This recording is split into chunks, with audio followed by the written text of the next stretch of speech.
Ladies and gentlemen, what's going on? Once again, I'm Nev from Nev's Tech Pets, otherwise known as your friendly neighborhood basement dweller. Don't worry, ma'am, I am from the internet. And today I want to be checking out this piece. Does TikTok really cause brain rot? New study finds links to short video addiction rot your brains. What? You mean there could be something wrong with this new opiate? Anyways, this information comes from a journal.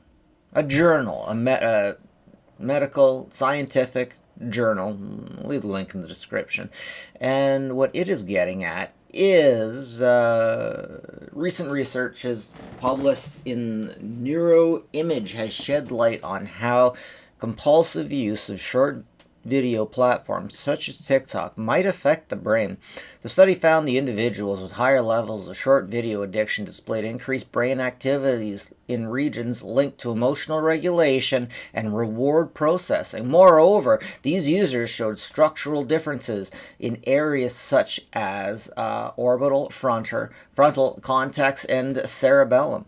The rapid rise in popularity promotes TikTok short videos, reels, and sparks concerned about their impact on the mental health and behavior, overly humorously referred to as brain rot. Excessive use of these new platforms is seen as potentially harmful to cognitive sharpness and emotional well-being.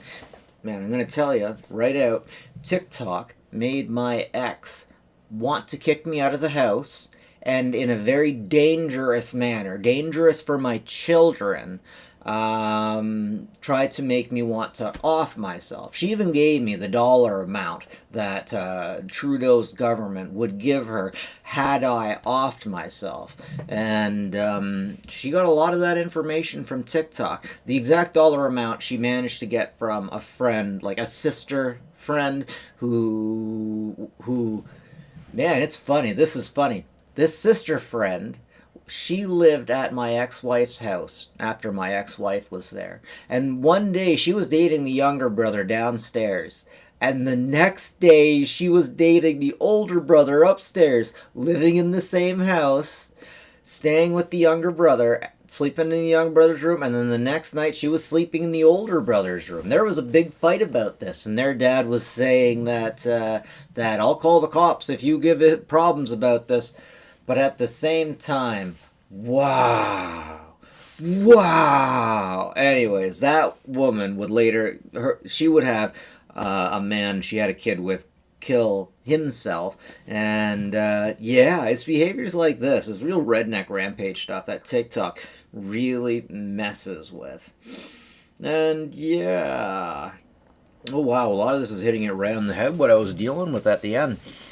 Short video addiction is characterized by the compulsive and uncontrolled consumption of brief, personalized video content. The behavior pattern has been linked to negative physical, psychological, and social outcomes, including disrupted sleep patterns, emotional dysregulation, and impairments in attention and memory. The fast-paced, highly stimulating nature of short videos may contribute to the reduced attention span and hinder the brain's ability to focus on demanding and meaningful tasks, identify concerns about the long-term effects of user cognitive and emotional health. Yeah, absolutely.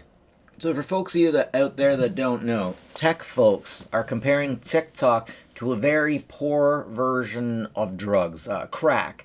For example, you get people who are on TikTok, they're addicted to a certain drug basically. Now what I'm saying is their drug is TikTok. We all have drugs that we go after.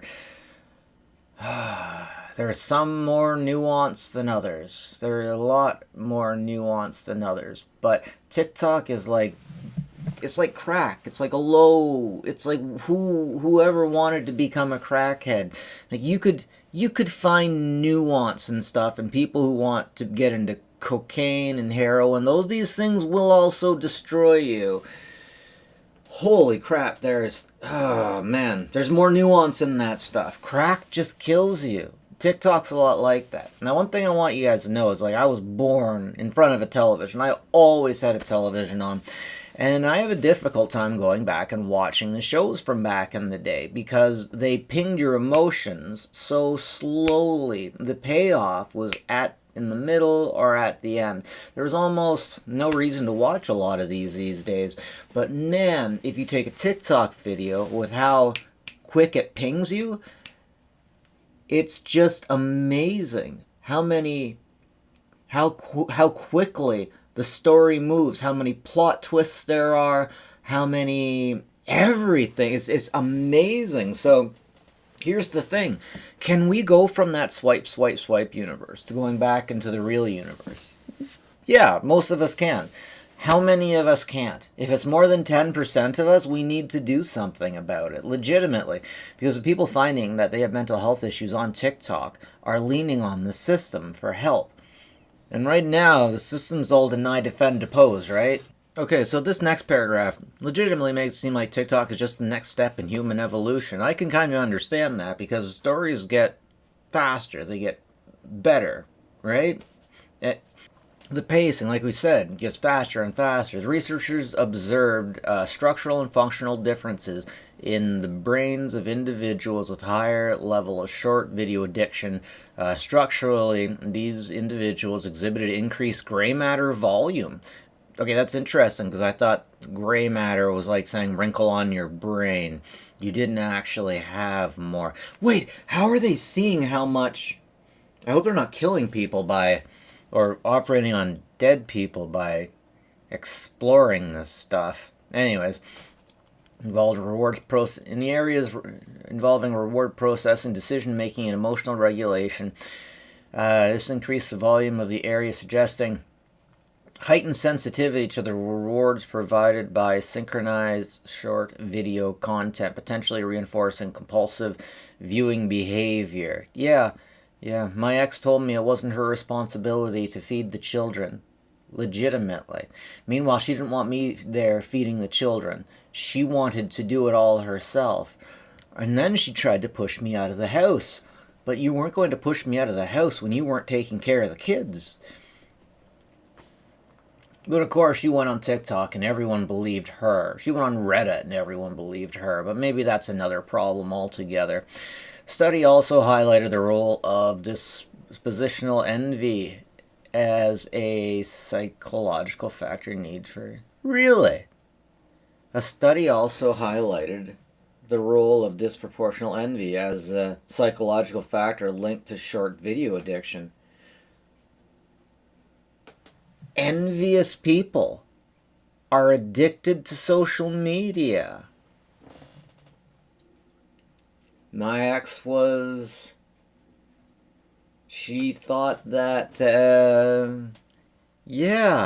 she was envious of other people's religion or relationships. She didn't know exactly what was going on in those relationships. That's an old school problem, right? In the 50s, in marriage, couples had great issues with people getting into... Oh, shit. Especially in villages. Oh, shit, sorry, it's all hitting me now. In villages, it's especially back in the day, everyone got into everybody's business. And I live in a village, and I can tell you absolutely for sure my ex-wife was comparing her relationship to everybody else's and finding it wanting. Now, here's the thing. She didn't know the truth about those relationships. She doesn't know the reality of those relationships. She didn't know the reality of these relationships. And man, sorry, that's just interesting. So in my case, my ex-wife told me flat out, you can leave. You can leave the house. The neighbors will raise the kids with me. So I went and I asked the neighbors. And they were horrified that, They didn't know any of this. But at the same time, once again, if you want me to leave the house, I need to know that the kids are safe.